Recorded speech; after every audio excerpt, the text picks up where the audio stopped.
Statement, and then we'll take questions. Yeah, I would start with obviously the fans, like I do every single time. I thought that the energy was electric. It helped us. It inspired our kids and players. I thought it affected them. And once again, a team that's going on the road and play in that kind of night environment is really hard. It's really tough to play in that, and I thought it impacted them. I'd also like to give credit to Emily Dietz and her staff. They did a tremendous job of game management in terms of the energy, keeping people engaged. I guess there were some fireworks, I don't know, somebody told me there was, but that wasn't what I was worried about. But our kids show resiliency. I'm proud of them. Look, it was a week ago, a couple hours that we were dead and gone. You know, people had written us off.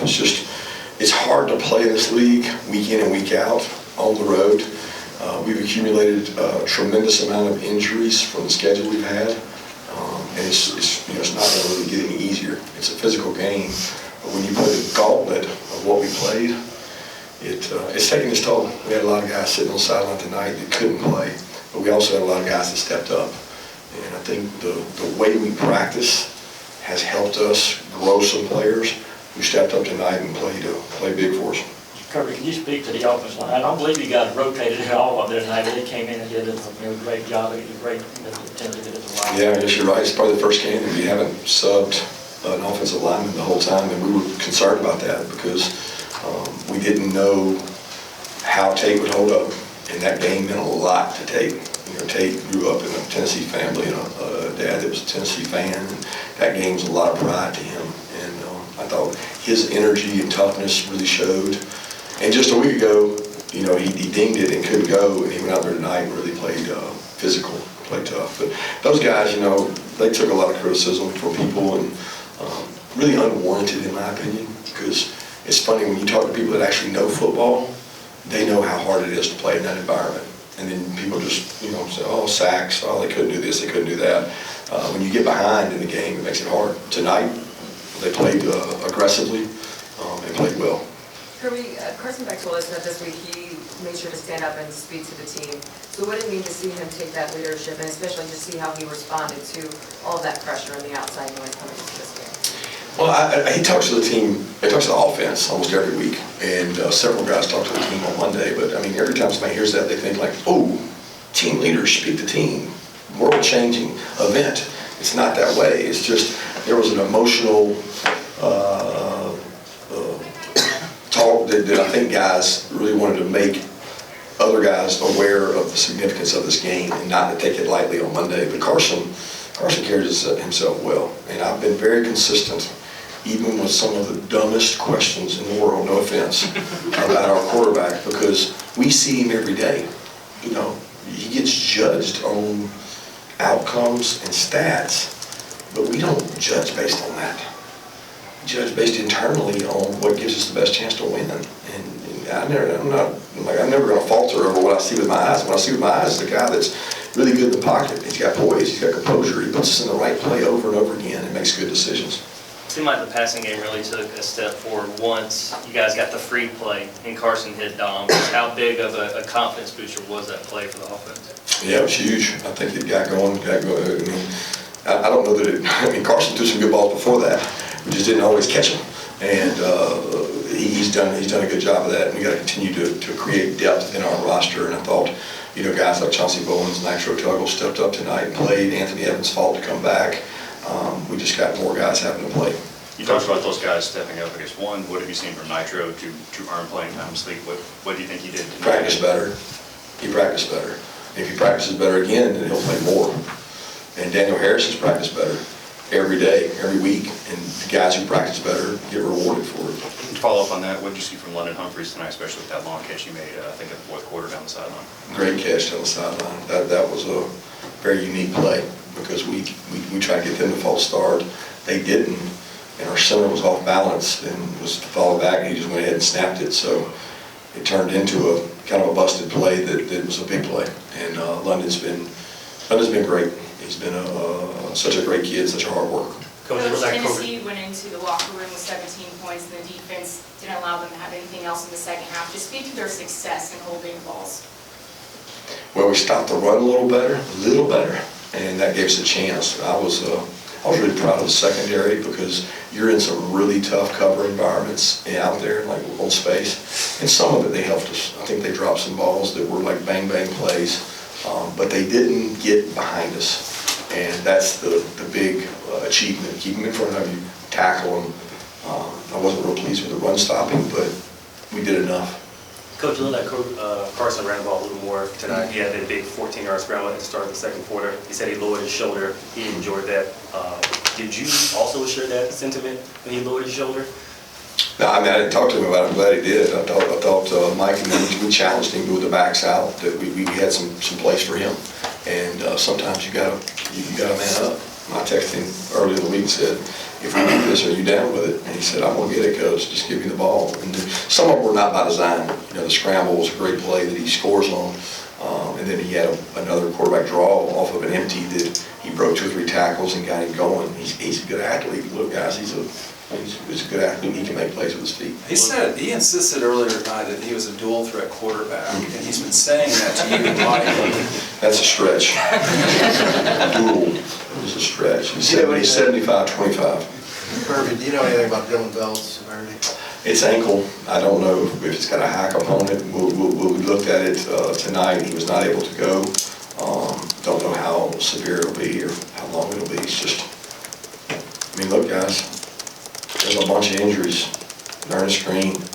I mean, we've had guy after guy after guy after guy go down. Smile, C.J. Allen, both gave us great efforts tonight, but they were unable to practice all week. And the back situations, Cash doesn't practice all week, makes himself available to help the team. It's just, got to choose. You want to play these schedules like this, that you're going to have that, and they're reducing our roster size, so it's going to make it even tougher. Herb, you talk about the significance of complementary football, the way your offense had several long drives tonight. Yeah, it was huge. I mean, I didn't think our defense got the stops when they needed to. Like, we want to create field position for our offense, and we didn't. We gave up third downs, and we bend, and then we're down there on the 10-yard line, the 9-yard line, the 8-yard line. One of the biggest drives was the one that we got the offensive PI, and then we're probably going to have to punt. I mean, we're on the head pumps. It's 1st and 25. It's hard to overcome. Nitro makes a big play. They get a face mask, which gives us the first down. Otherwise, we may not overcome that drive. But it was very complimentary. I mean, somebody told me that they had a 15 or 16 play drive that ate up a ton of time, and then we had a 17 play drive that took up a ton of time, and the meat of the second half was in that time. Smart didn't season high 8 tackles tonight. What it means to this defense to have him back out there and give that kind of effort? His confidence, his ability to make plays and tackles, his instincts are huge. And I think back to all the games he didn't play in, and he missed all this time for this time. And he's gotten good reports on his foot. He's had 2 or 3 x-rays that look like it's healed, so that's great news for him. Kirby, I thought one of the biggest plays in the game was Thorson's tackle on that punt return. Can you talk about that, what you said? Amazing. I mean, that's what they do in Australia, right? He came out of nowhere. I was thinking this guy might be a linebacker. I mean, it's the first real punt return we've given up in, I think, 2.5 years. And we thought we had a good plan. We had 3 gunners out there. We missed tackles on that play, and we think their returner is really good. We challenged our guys. But he broke out, and getting him on the ground, what was the result of that drive? Was it 3? I think it was 3, so we ended up holding to a field goal. It's a 4-point play, and tremendous effort by him. I can promise you we don't practice tackling much with him. Kirby, He did it on his own. Kirby, you talked about prove it being the decision this week. What did you see from this team? What did they prove to you tonight? That they're resilient as hell, and no matter who, next man up mentality. And the kids in our room that haven't played yet, and sometimes they want to pout, they need to realize that you don't know when your time's coming. Will you work while you wait, is what we say. Will you work while you wait? And Chauncey Bowens worked while he waited, and it paid off for him. Nate, Nitro, he had a great week of practice. So we need more of that.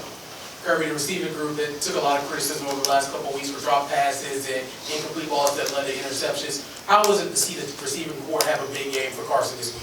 It's awesome. It's great. I think we can do better. And I think we got to do better. Because we're going to keep playing really high-quality opponents, and we got to get healthy, and we got to get better. Oscar Dell, career high night tonight. What did you see out of him that maybe allowed you guys to take advantage of that Tennessee defense there in the second quarter? I thought Mike did a great job with the tight end passing game. Ben made some plays. Lawson had the play that probably would have been a huge play. The corner came off his man and makes a breakup, and then Oscar had a huge touchdown, and Oscar could have had a bigger night too with the throw over the middle there where he got popped and the ball came out. But proud of those tight ends, man. They haven't had the year they wanted to have, but they had a really big night tonight. Coach, you had 5 sacks tonight against a very talented quarterback from Tennessee. How big was that? It's hard to get him down. I mean, that guy's a tough competitor now. I mean, I got a lot of respect for him to go through what he went through this week and break tackles. He's got great quickness, great vision, and he's a really talented quarterback with a bright future. Kirby, is it easier or tougher to coach a team coming off an Ole Miss loss that you guys had last week? I don't know that it's either. I'll be honest with you. It's not. I mean, you can make a case it's challenging, but you got their attention. You know, I think it's more about morale and how you lead. How you handle losses says a lot about you. And you know, these kids are going to grow up to be contributors to society, and how they respond to tough situations, man. They're so much more prepared for bad things to happen in their life because of what they do in this organization and what they go through and the criticism they take. They'll never be as criticized as they are by the outside world in this sport. And I'm proud of the way they stuck together and kind of bonded and came out and played well. You talked about those long drives. What did you see on the 92-yard drive, that fourth quarter? That's the one that Nate scores on late. I mean, just to drive all the way down the field. Just impressive, man. I mean, we never came into a fourth down, I don't think, the whole time. And I really wanted to go for it on the 4th and 5 at midfield earlier. And I was like, you know what, we're playing good defense. We had great momentum, and we were across the 50, and you know, they had jumped off sides a couple times. But going back to that drive, it was tremendous. I thought Mike dialed it up. You know, we had a bonehead mistake with 12 in the huddle. You can't do that. Cannot do that. Ultimately, you cannot do that. But he stuck with the play call. He didn't change it, and he was aggressive. And Carson made a great decision because Carson can check that play if they have pressure. And it was a little cloudy. And if he checks it, we're probably not going to hit that big play to Ben. And Carson did a great job putting a good play, a good package together. Made a good decision there. And then Nate scored, and Chaz was the fullback, so he was fired up. You guys have finished your SEC slate. Given the difficulty of the schedule you had, how would you assess how this team was able to navigate that stretch of games? I'll let y'all judge. I mean, you know, everybody thinks we should win every game. I'm very proud of our team. If you told me that this group would be this resilient, I would probably say I don't doubt it, because they're great kids, and they played the toughest schedule in our league, and we still got 2 games left of tough teams. Georgia Tech's got a great team, and UMass has played 3 or 4 SEC teams already.